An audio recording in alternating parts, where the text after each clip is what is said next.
So here we have my Vert Freestyle V2 with its rather pretty LEDs on, and I'll just turn the lights on now so you can see it better. Right, so I'll unplug my battery. So this is, as I said, the Vert Freestyle V2, and as you'll see from the profile of this frame, really the initial design came around with essentially the idea being to create a very slim, slender profile frame which cut through the air. So you've got a very slim body and obviously these very thick 2 sort of 5mm arms sandwiched together to give one 10mm arm. And the idea being is this will really cut through the air. And the version 2, which this is, has a number of differences than the version 1. And it should be using the battery plate, which you see here, and that would essentially sit there.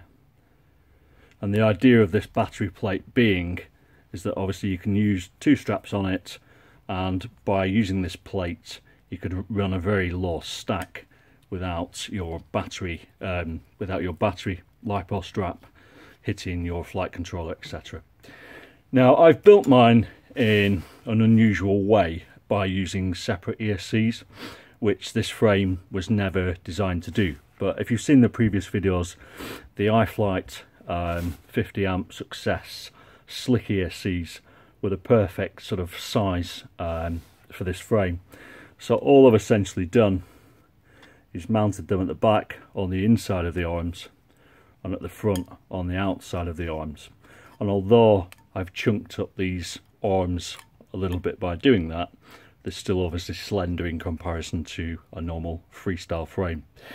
And the reason why I've put them in the position that I have is I've decided to run individual caps on each ESC rather than just one off the main LiPo pads. So I've used the included, I think they were 220 UF 35 volt capacitors, and essentially they just tuck nicely out of the way underneath this main top plate.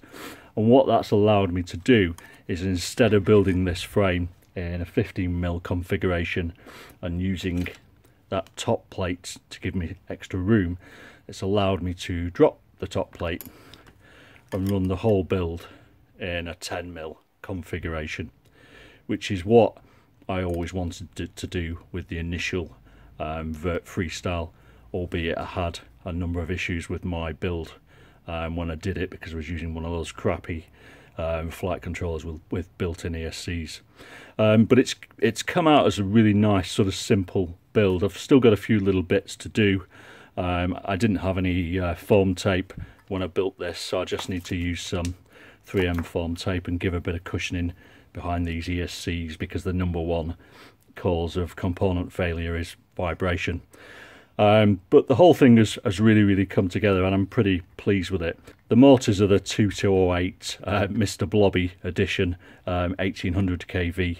Again, I did a separate video on these, and when I flew it the other day, albeit it was in 50-mile-an-hour winds, which is about the craziest test flight I've ever done, these motors were kicking out serious power. I was really sort of overshooting, and some of that is probably down to the crazy wind, but you could really sort of feel the power and speed these carried with sort of minimum effort, minimum stick input.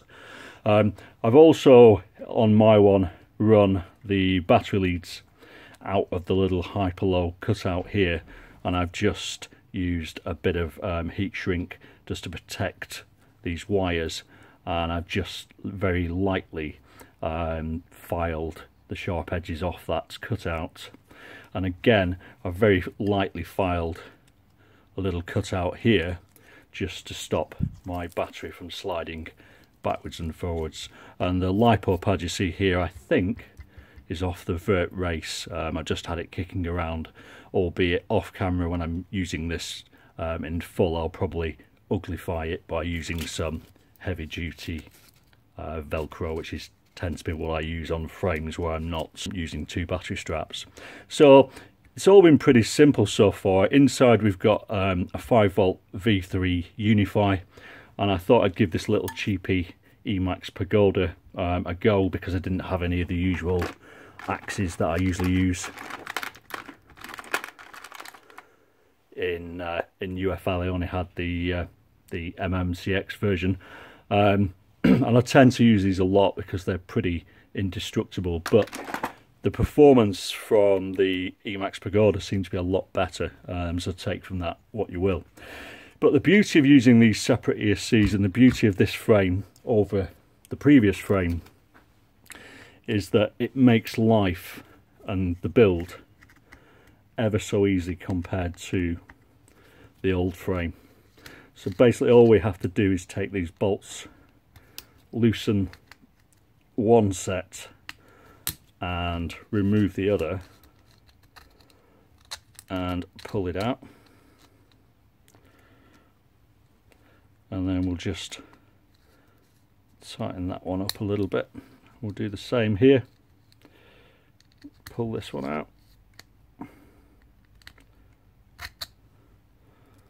and again we'll just shove that wide and tighten it up a little bit. The reason why I'm tightening up a little bit is because we're using these little I always forget the name of those things, but you know what I mean. Because we're using those, there isn't a huge amount of spare screw poking through the other side. Everything just fits sort of perfectly.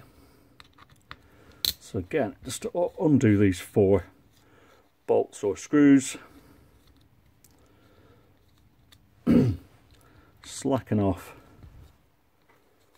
the other 2, get these little plates out of the way, and essentially this plate just lifts off, and you can see we've got access to everything inside as easy as, or even better than, we would have on a standard frame. So component wise, I'm using a Foxeer Falco, which is a really good cam, gives a great image. The downside of it is it has a pretty small field of view, which is annoying when you're coming into land. So I'm kind of torn between which I prefer. This gives a great image. My usual Predator V3 gives a really good image as well, but has a much better field of view. So you can see the ESC wires running, and they're basically attaching to this Foxeer F405 all-in-one flight controller. And the only reason I'm using this particular board is because it was cheap and I got it for less than 20 quid on sale. Simple as that, really. It's got tons of UARTs. It's a decent board. It's basically an identical copy of the DAL RC F405, and they've got an F7 as well at the moment. Basically it's just in red, and Foxeer have slapped their name on it, so it's a pretty standard board. It's not the ideal flight controller for this particular frame, because you'll notice that it sticks out quite a lot to give you a nice amount of room to connect your ESC wires, but you'll notice it sits a little bit proud of the actual frame, which isn't ideal, but it's not the end of the world. So a normal sort of flight controller will probably be a little bit better than one of these, where it extends out a bit. But yeah, the build itself is dead simple. We've got positive and negative ESC wires. You've got your ground. There's no separate ground on these ESCs, so your ground just connects up, and then you've got your signal wire and telemetry wire for your ESC. At the back we've got the TBS Unify, and I've simply stuck it to the top plate here, using some of the sort of heat absorbent double-sided tape that they provided, so it'll get a little bit of extra cooling from that cutout there. And on top of that I've literally just glued the XM Plus receiver, which is running out and along, which is my preferred way of mounting my antennas, along zip ties with a bit of heat shrink around them. The Unify has been powered from 5V via the flight controller, as is the camera, and I'm getting zero noise whatsoever on this particular build. So obviously the caps etc are doing doing their job. So as far as builds go, once you've sort of got the frame together, which is the sort of annoying bit, because obviously the arms want to sort of fall around everywhere until you get it sort of built. Once the frame is built, everything sort of slots in really easily, and I found building it like this to be much easier than sort of trying to fit two boards inside. If you want to build one of these guys, the best flight controller, and you want to use a 4-in-1 ESC, the best flight controller to use is the Pyro F4 OSD with its completely flat back, because it just makes life so much easier when you're getting, you know, when you've got, if you built this normally with a 15mm stack height, it just makes for a slimmer profile build. Having said that, you should be able to get most flight controllers and ESCs in this 15mm stack, providing you buy sensibly and you're not buying an ESC or a flight controller that's got connectors on both sides, etc., which tends to be an issue. But most people will build theirs in a 15mm configuration. There's a guy called Brian actually on the Hyperlow Facebook page who built the predecessor to this in a 10mm configuration using a 4-in-1 ESC on a Pyro F4 flight controller, and I think the ESC he was using was the Icon AK32 and the Pyro F4 board, so it can be done. But it was looking at the photographs, it was a hell of a tight stack. So yeah, so there's kind of not a huge amount to say about the frame. I think the beauty of it is just, you know, you stick this on, you clip it together, bish bosh bish. The one thing that I want to mention actually, and this, I've mentioned this before on some hyperlows, is that they're built in a really clever way. So if you notice, you've got the cutout holes on the reverse of the plate, which obviously match the ones on the top plate. And what this allows you to do, and what I've done here, is usually on a stack like this, you can see I'm using nylon screws. I've got a nylon screw, then I've got a nut, and then I've got basically the flight controller grommet.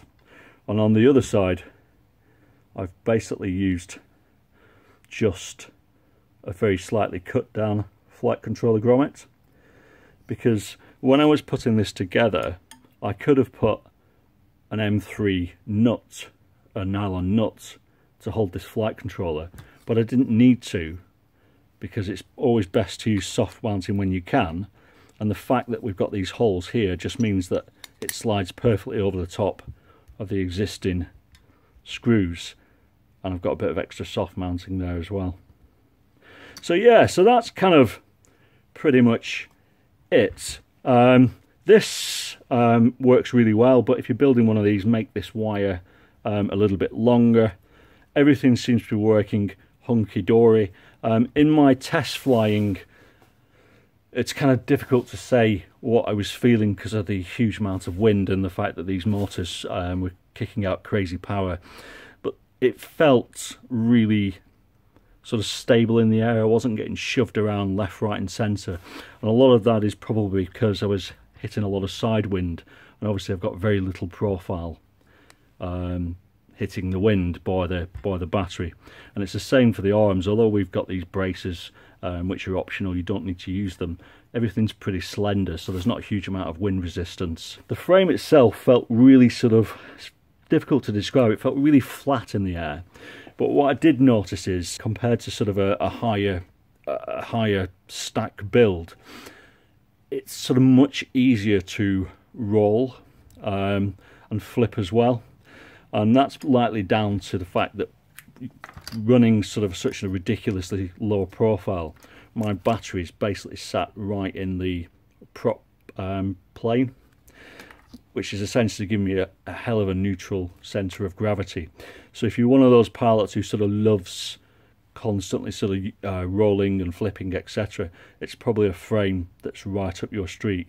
It's great running fast with its nose down. I think in terms of overall stability, it's probably a little bit less stable on a flat axis just running along, because it kind of naturally wants to sort of flip and roll, etc. But if you're a competent pilot, that's not a bad thing, because you're never going to be running absolutely flat for long periods of time, you'll always tend to sort of do that zigzaggy, flippy, rolly stuff that we all end up doing. So nothing else to say really. Like all hyperlows, everything fits perfectly. The one thing I love about hyperlows are these damn things which I can never remember the name, but unlike a lot of frames, these don't pop out. So once you screw your screws into them, they're in there forever and you don't really have to touch them again. In terms of conversions, I had to do some tweaks to make this into a 10mm build, because obviously these front braces take up 5mm. If you weren't using these front braces, it'd be a lot simpler, but the included standoffs that they give you are 10mm. So all I basically did is use a file and quickly filed them down to 5mm, which took me all of about 20 seconds and solved that problem. I needed a couple of longer bolts than it came with, because I've had to add on some self-locking nuts here, although you could obviously put them on the other side if you wish to do so. And the only other thing is the included camera mounts are also 10mm, and to mount the camera you need them to be 5mm on this particular build style. So what I've actually done is, in the kit, I got some spare. In the kit you get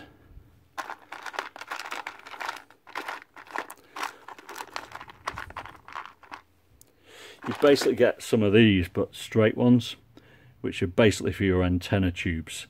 And the idea is you can put your antenna tubes in there and run them out the side. I tend not to use these because I prefer my antennas to be zip tied. So what I've actually done is just, again, these ones are angled, but the ones that come in the kit are basically flat. So all I've done is push this down over the front standoffs, and just used a washer and used the actual antenna mount, 3D printed mount, to mount my camera. But I'm going to have to adjust this slightly, because you can see the camera is set really far back, and obviously this bumper, there's tons of room here. And what I was finding when I was flying is, running a slightly higher camera angle than I usually do to cope with the wind, I was seeing the front of this 3D printed part. So I probably just need to swing mine around and push the camera forward. Failing that, there's a guy on the hyperlow webpage, Kyle McCarthy I think his name is, and if you go on Thingiverse, he's put a ton of 3D prints for hyperlow, and one of the ones that you'll see in there is a 5mm camera mount. So if you want to do this particular modification, just print off his files. I don't know if he made it following a post from me or whether it was already there, but either way, if you've got a 3D printer or you know someone who can print it off, that's probably your easiest way to go about it. So yeah, that's kind of it. Love the frame, as I always did do. I think it's absolutely stunning thing to look at, and like all hyperlows, I kind of like its sort of simplicity in a way. There's a lot going on, but it's really done in a really simple, easy way. Like all hyperlows, the carbon is really, really good. This one isn't the fancy woven carbon like the RS and the CG. Not that it really makes any difference. Be interesting to see how this front brace pans out, because obviously it's just been held by the bolt and now the 5mm aluminium spacer. But I'm hoping the idea behind this is, if we have a front huge crash, then this will give away and allow this front brace to rotate just enough that we're not going to take out an arm and all the rest of it by that sort of pendulum effect like I had on the 5-inch smooth operator. Weight wise, it's not going to be the lightest thing in the world because of the amount of hardware we're using, and I've got massive, pretty heavy motors on here, but with props on as well, got a weight of 380. And if I compare that to my rather filthy RS, that one comes in at 349, and obviously that's built with the 20x20 So if we're looking at sort of 380, I don't know, that's a 1300 4S battery. Don't know what you guys want to look at, but that takes it to 536. So slap a GoPro on top of that, you're probably looking at just maybe 6 or 5, something like that. Just for comparison, if I get my smooth operator, that comes in at 395. And my filthy CG, which I still haven't cleaned, comes in at 399. So yeah, so the kind of lightest freestyle I've got is the RS, but that's because I built it light. And this guy, sort of 600, 650, is, I think, a really good weight for freestyle. Anything lighter than that, and I've started to find it more difficult to fly. The RS is a touch light for me. I think weight, as long as you're using some decent motors, weight aids smoothness, it aids precision, and it aids throttle control when you're trying to do more complex maneuvers. So if you're one of those guys who loves a super light setup, this isn't the frame for you. But if you're here and you want a super light setup while you're watching a freestyle build video, it's not for you. Freestyle builds shouldn't be light, in my opinion. Cheers guys, thanks, bye bye.